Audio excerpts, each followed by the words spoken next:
자,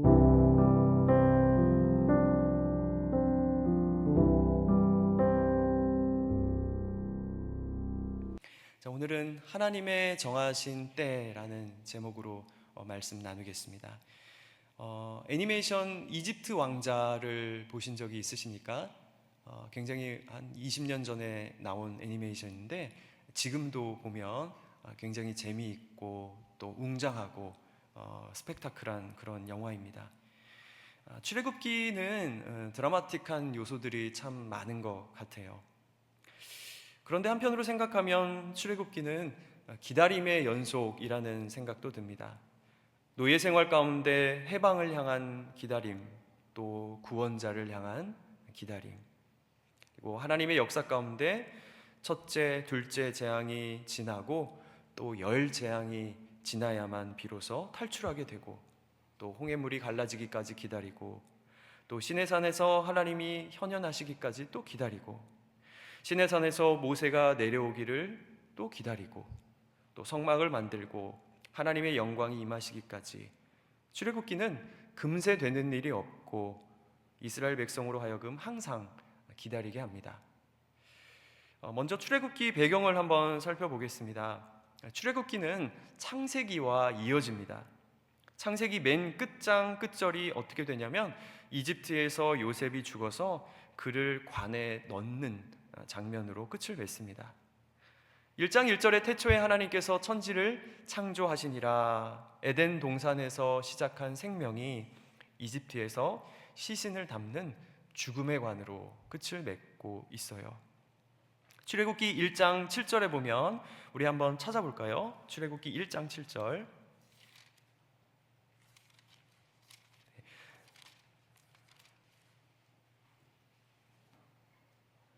다 같이 읽겠습니다. 이스라엘 자손은 생육하고 불어나 번성하고 매우 강하여 온 땅에 가득하게 되었더라. 여기 생육하고 번성한다 라는 이 단어를 들을 때 떠오르는 구절이 있으실 겁니다. 이게 창세기 1장 28절이죠. 하나님이 그들에게 복을 주시며 하나님이 이르시되 생육하고 번성하여 땅에 충만하라. 땅을 정복하라. 바다의 물고기와 하늘의 새와 땅에 움직이는 모든 생물을 다스리라. 그러니까 요셉이 죽어서 관에 들어가는 장면보다 출애굽기 1장 7절이 창세기의 결론으로 더 어울린다라는 생각도 하게 됩니다. 왜냐하면 이스라엘 자손이 생육하고 불어나 번성하고 매우 강하여 온 땅에 가득하게 되었더라. 이 출애굽기 1장 7절 말씀은 그동안 하나님께서 아브라함과 이삭과 야곱에게 약속하신 그 약속의 결과이기 때문입니다. 또 창세기 1장 28절 아담에게 명령하신 그 명령의 성취이기 때문입니다. 창세기에서 생육하고 번성하라 또는 생육하고 번성하게 하리라 라는 말이 10번 나옵니다. 그 명령과 약속에 대한 결론으로서 출애굽기 1장 7절이 손색이 없습니다. 이렇듯이 출애굽기는 아담에게 하신 지상 명령, 또 족장들에게 하신 약속의 성취를 그 배경으로 하고 있습니다. 1절에서 7절까지는 7절밖에 되지 않는 짧은 구절이지만 사실은 400여 년의 시간이 숨겨 있습니다. 8절에 요셉을 알지 못하는 새 왕이 일어났다고 했는데 요셉이 죽은 이후에 애굽에서 이스라엘 백성이 생육하고 번성하고 요셉을 알지 못하는 새 왕이 일어나기까지 400여 년의 시간이 흐른 겁니다. 400년도 짧은 시간은 아닌데 창세기 1장 28절까지 거슬러 올라가면 얼마나 더 긴 시간일까요? 그 긴 시간이 오늘 출애굽기 1장 7절에서 부분적으로 성취되고 있는 것입니다.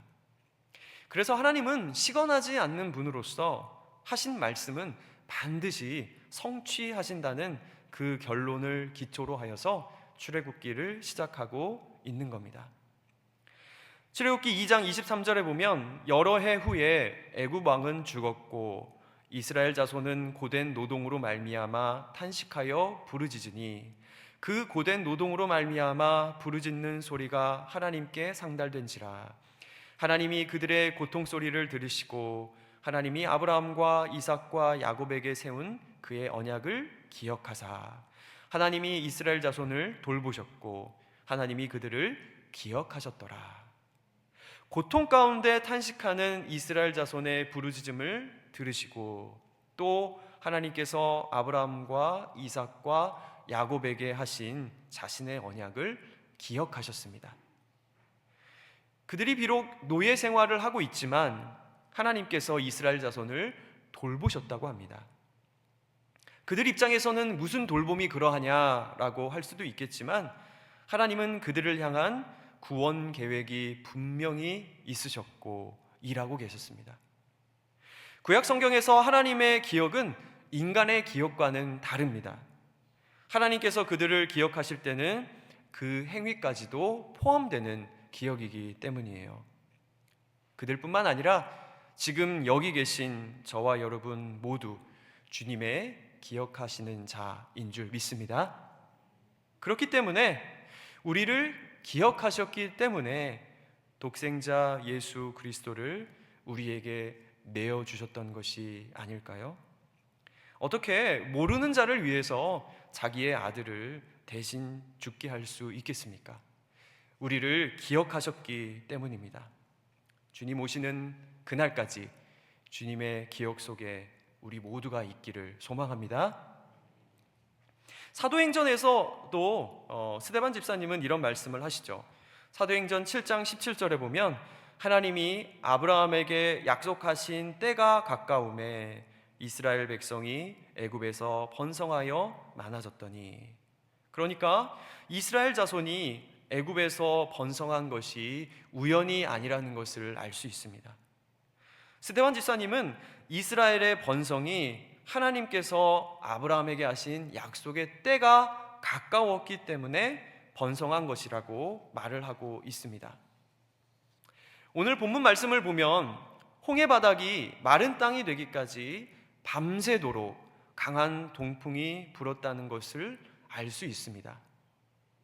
영화 10개나 또 이집트 왕자에 보면 모세가 지팡이를 땅에 꽂으면 극적으로 물이 갈라지는 것으로 묘사를 했는데, 물론 그럴 수도 있겠지만 오늘 말씀에 보면 마른 땅이 되기까지 밤새 동풍이 불었다는 것을 알 수 있습니다. 마른 땅이라는 표현은 구약 성경에서 자주 등장하곤 하는데, 물이 가득했던 바다가 말라서 진흙 땅도 아니고 마른 땅이 되었다는 것은 하나님의 전능하심을 보여주는 시청과 교육 자료입니다. 여호수아 3장에서 요단강을 건널 때에도 마른 땅을 건넜다는 표현이 여러 번 나옵니다. 또 시편 107편 33절에 보면 여호와께서는 강이 변하여 광야가 되게 하시며 샘이 변하여 마른 땅이 되게 하신다고 노래하고 있습니다. 그러니까 시편 기자는 하나님을 진정 따르는 자에게는 반전의 역사가 이루어질 것을 극적으로 표현하기 위해서 샘이 변하여 마른 땅이 되게 하신다라고 표현한 것입니다. 그러니까 바다가 마른 땅이 되기까지, 다시 말하면 하나님의 역사를 눈으로 보기까지 이스라엘 백성은 기다려야 합니다. 더구나 애굽 군대가 쫓아오는 상황에서 눈앞에 홍해를 만났어요. 이스라엘 백성은 모세를 대적하기 시작하죠. 애굽에 매장지가 없어서 우리를 여기서 죽게 하냐? 왜 우리를 출애굽시켰냐? 이 상황에서 이스라엘 백성은 밤새 기다려야 됩니다. 밤새 동풍이 불어서 바다가 마른 땅이 되기까지 애굽 군대의 두려움도 이겨내면서 기다려야만 합니다. 그런데 알고 보면 하나님께서 그들을 기다리게 하신 이유가 있습니다. 마른 땅이 되어야만 이집트 군대가 이스라엘을 쫓아 홍해 한가운데로 들어올 수 있기 때문이죠. 만약에 마른 땅이 아니라 조금이라도 마르지 않은 진흙 땅이었다면 그들은 병거를 끌고 바다 한가운데로 들어갈 엄두를 내지 못했을 거예요.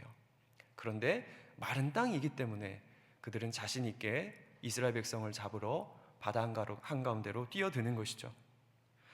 모세에게 애굽에게 무덤이 없어서 우리를 여기 광야에서 죽게 하느냐라고 모세를 대적했지만 하나님께서는 밤새도록 이스라엘 백성을 기다리게 하신 이유가 있었던 겁니다. 오늘 본문 30절에 보면 그날에 여호와께서 이같이 이스라엘을 애굽 사람의 손에서 구원하심에 이스라엘이 바닷가에서 애굽 사람들이 죽어 있는 것을 보았더라. 이스라엘이 여호와께서 애굽 사람들에게 행하신 그 큰 능력을 보았으므로 백성이 여호와를 경외하며 여호와 그의 종 모세를 믿었더라. 기다림 후에 이스라엘 백성은 여호와의 그 크신 능력을 목도하였고 또 여호와 경외하는 법을 배우게 되었습니다. 그리고 모세를 더욱 신뢰하게 되었습니다. 이스라엘뿐만 아니라 애굽 군대들도 깨달은 게 있어요. 애굽 군사들은 홍해 한가운데서 이스라엘의 하나님이 자기를 대적한다는 것을 깨달았습니다. 본문 23절에 보면 애굽 사람들과 바로의 말들, 병거들과 그 마병들이 다 그들의 뒤를 추격하여 바다 한가운데로 들어오는지라. 그들의 병거 바퀴를 벗겨서 달리기가 어렵게 하시니 애굽 사람들이 이르되 이스라엘 앞에서 우리가 도망하자. 여호와가 그들을 위하여 싸워 애굽 사람들을 치는도다. 그들이 도망가자고 외친 이유가 여호와께서 애굽 사람들을 대적하여서 싸우기 때문이라고 말을 하고 있습니다. 자, 그런데 이스라엘 백성은 애굽 군대가 수장되는 것을 보고 난 후에야 우리가 지금 건넌 마른 땅이 하나님의 은혜였구나. 나는 두려워 떨었지만 그때가 바로 은혜의 때였고 하나님의 일하심이었구나 깨달았습니다. 하나님을 믿는 자에게는 우연이 없습니다. 왜 그렇습니까? 하나님이 우연이 없으신 분이기 때문이에요. 우리를 향한 계획이 분명 있으십니다. 그냥 되는 대로 우리를 이끄지 않으시고 우리를 향한 계획이 있으십니다. 우리가 현실에서 마주하는 모든 삶의 일들이 우연이 아니고 주님의 계획 가운데 있다는 것을 믿으시기 바랍니다. 또 하나님의 정하신 때를 신뢰하는 지혜로운 성도 되시기를 예수님의 이름으로 축원드립니다. 사도 바울이 아테네의 우상들을 보면서 그의 영이 격동하여 아레오바고 언덕에서 설교하는 장면이 있습니다. 그때 사도 바울이 놀라운 말씀을 하시는데 우리 사도행전 7장 26절 우리 다 같이 읽겠습니다. 시작. 인류의 모든 족속을 한 혈통으로 만드사 온 땅에 살게 하시고 그들의 연대를 정하시며 거주의 경계를 한정하셨으니 이는 사람으로 혹 하나님을 더듬어 찾자 발견하게 하려 하심이로되 그는 우리 각 사람에게서 멀리 계시지 아니하도다. 우리가 그를 힘입어 살며 기동하며 존재하느니라. 너희 시인 중 어떤 사람들의 말과 같이 우리가 그의 소생이라 하니. 자, 여기 말씀해 보면 온 인류와 모든 족속의 연대를 정하셨다고 말씀하고 있습니다. 한마디로 정하신 때가 있다는 것이죠. 그런데 그 이유가 무엇입니까? 정하신 때가 있다는 것에 대한 이유가 27절에 나와 있습니다. 27절을 다시 한번 띄워주시고 우리 다 같이 읽겠습니다. 이는 사람으로 혹 하나님을 더듬어 찾아 발견하게 하려 하심이로되 그는 우리 각 사람에게서 멀리 계시지 아니하도다. 그러니까 사람들로 하여금 주님을 찾게 하시려고 혹시라도 주님을 더듬어서라도 찾다가 발견하게 하시려고 정하신 때가 있다는 것입니다. 하나님께서 정하신 때의 주권을 가지고 계신 이유는 어떻게 해서라도 주를 찾게 하시려는 은혜임을 우리가 깊이 깨닫기 원합니다. 우리 눈에 당장 되는 일이 없고 주님 안에서 기도하면서 기다리는 일이 더듬어서라도 우리가 주님을 찾게 하시려는 은혜임을 잊지 마시기 바랍니다. 그 이면에는 분명 우리를 향한 하나님 아버지의 사랑이 있습니다. 그리고 27절에 그는 우리 각 사람에게서 멀리 계시지 아니하도다 라고 말씀하고 있습니다. 멀리 계시지 않는다고 말씀하셨는데 이 거리는 얼마만큼의 거리일까요? 가까이 계시다라고 말하지 않고 멀리 계시지 않다라고 표현을 하고 있는데요. 미리암이 더 이상 아이 모세를 숨길 수가 없어서 갈대 상자에 아이를 숨겨서 나일강 갈대 사이에 두고 멀리서 지켜보는 장면 기억하실 겁니다. 이 거리가 얼마만큼의 거리일까요? 애국 군대가 혹시라도 갈대 상자를 발견할 것 같은 위기에 처하면 바로 뛰어가서 구해낼 수 있는 만큼의 거리입니다. 또 하갈과 이스마엘이 아브라함의 집에서 빵과 물 한 부대만 가지고 쫓겨났죠.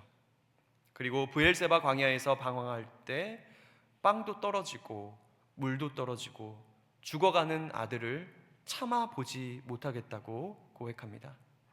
이에 하갈이 화살이 미치는 거리만큼 떨어져서 아들을 마주보며 울부짖고 있습니다. 그런데 이 화살 한바탕만큼의 거리가 자기 아들에게 무슨 일이라도 생기면 바로 뛰어가서 구해낼 수 있는 만큼의 거리입니다.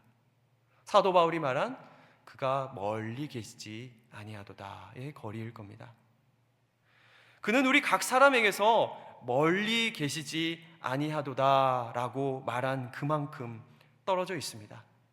하나님께서도 우리에게 당신의 작정하신 때까지 완전히 다 알려주시지 않는 거리를 두셨습니다.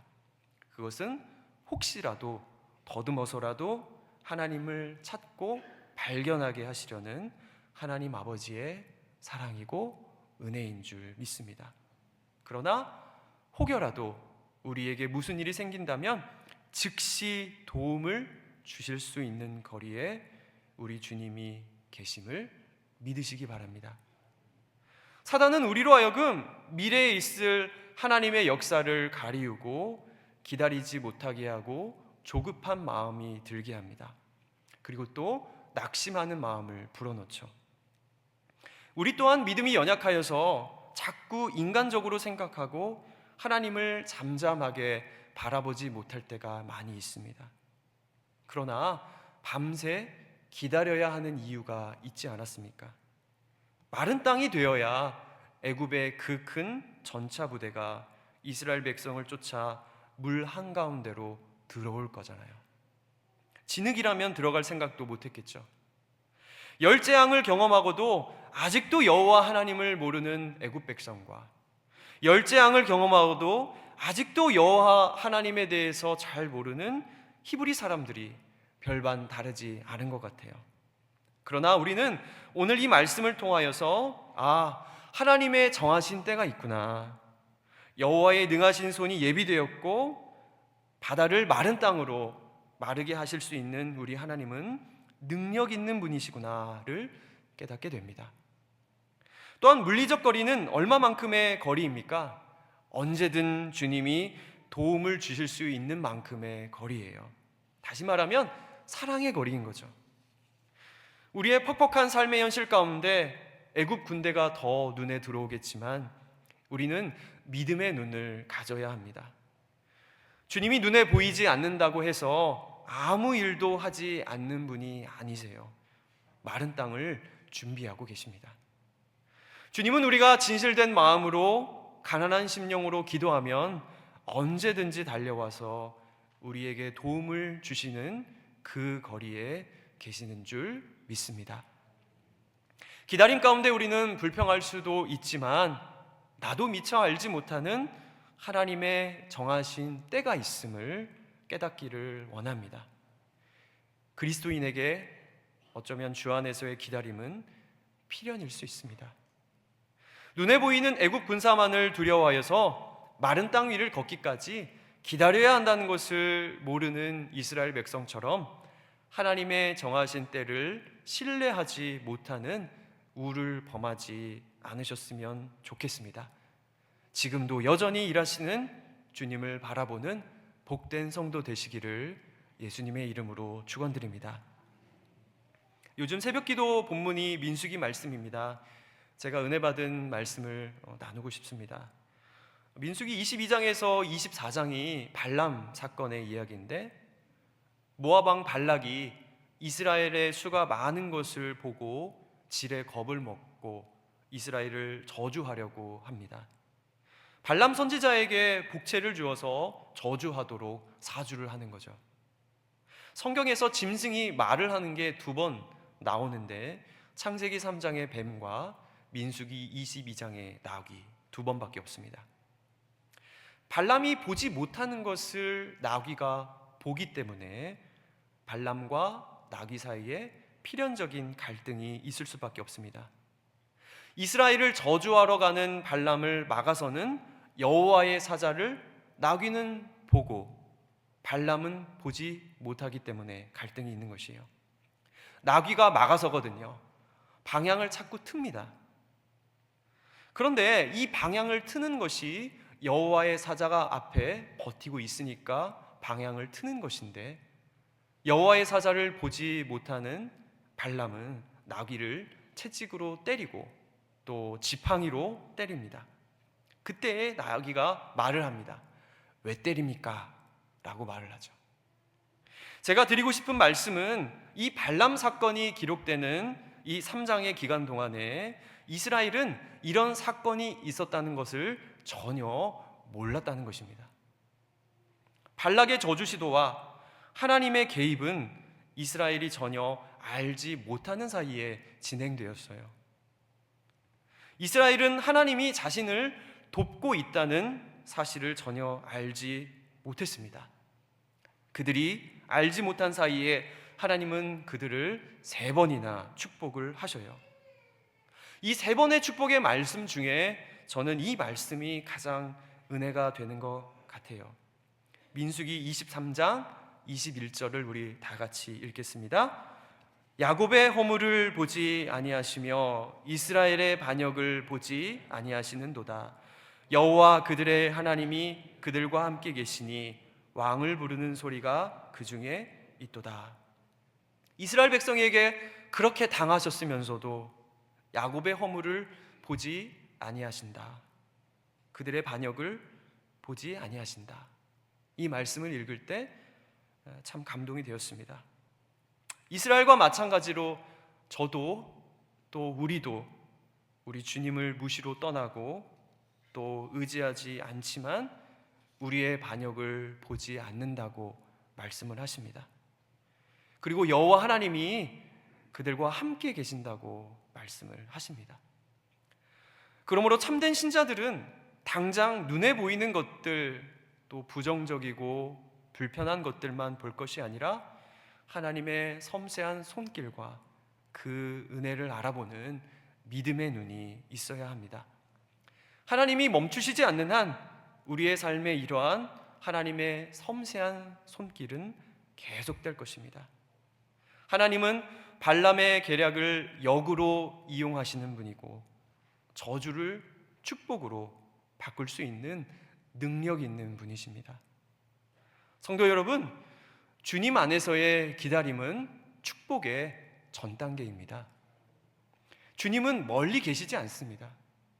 고난 가운데 허덕일 때 언제든지 우리를 도울 수 있는 만큼의 거리에 계세요. 가난한 심령으로 주님 앞에 나올 때에, 또 시험이 들어서 주님을 떠날 때에도 주님은 우리와 함께 계십니다. 하나님은 우리의 아버지시고 우리는 그분의 자녀입니다. 주님이 보이지 않아도 우리를 위해 마른 땅을 예비하고 계신다는 것을 굳게 믿고 담대하게 살아나가시는 복된 성도 되시기를 예수님의 이름으로 축복합니다. 아멘.